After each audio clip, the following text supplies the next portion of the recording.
So ఇది వచ్చేసి అల్లం మొత్తం దానిపైన ఉంటుంది కదా, అది మొత్తం తీసేసి రెడీ పెట్టేస్తున్నాను. అండ్ వెల్లుల్లిపాయ. సో ఈ రెండు బ్యాలెన్స్గా తీసుకోవద్దు, వీటికన్నా ఇవి కొంచెం ఎక్కువగా తీసుకోవాలి. అండ్ మెయిన్ ఇంగ్రీడియంట్ ఏంటి అంటే 1 spoon oil, 5 spoons salt and 5 spoons పసుపు. ఇవే మెయిన్ ఇంపార్టెంట్ ఇంగ్రీడియంట్స్. ఎందుకు అంటే 1 మంత్ నిల్వ ఉండాలి అంటే సాల్ట్ అనేది ఎక్కువగా యూజ్ చేయాలన్నమాట.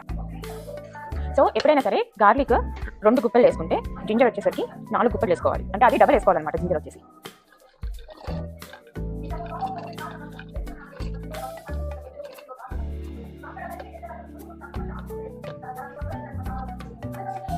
సో వాటర్ వేసుకోవాలా వద్దా అంటే వాటర్ వేసుకోకుండా మాత్రం అది టేస్ట్ అయితే అవ్వదు, కంపల్సరీ వాటర్ అనేది వేసుకోవాలి, కానీ తక్కువ వేసుకోవాలి.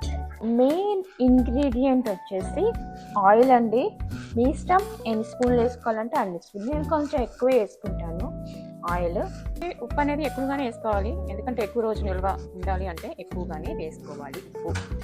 పసుపు కూడా ఎక్కువ వేయాలి, ఎందుకు అంటే నిల్వ ఉండాలి కదా, అందుకే.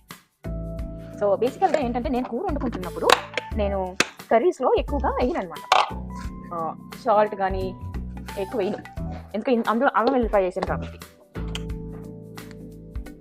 వాటర్ వేసుకున్నానండి, వాటర్ సరిపోకపోతే వాటర్ వేసుకోవచ్చు అనమాట.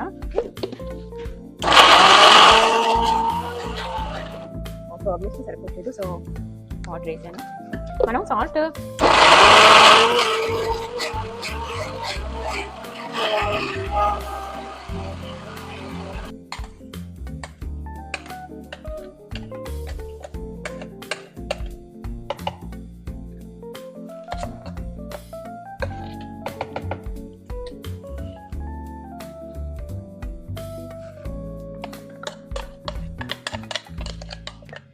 సో బేసికలీ ఇది మాకు 15 days to 20 days వస్తుంది బిందాస్గా.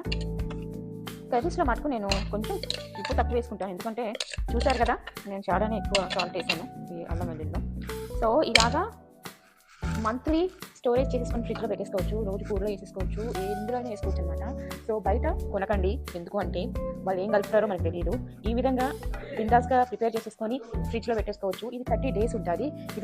ఇది వచ్చేసి నా పాత అల్లం అనమాట. సో ఆల్మోస్ట్ ఆల్ ఎండ్కి వచ్చేసింది, సో అందుకే ఫ్రెష్ ప్రిపేర్ చేశాను అనమాట. సో ఇది మోస్ట్లీ మాకు 3 days వస్తుంది, అంతే. 3 days 3-4 days అయిపోతుంది. Then I start with new.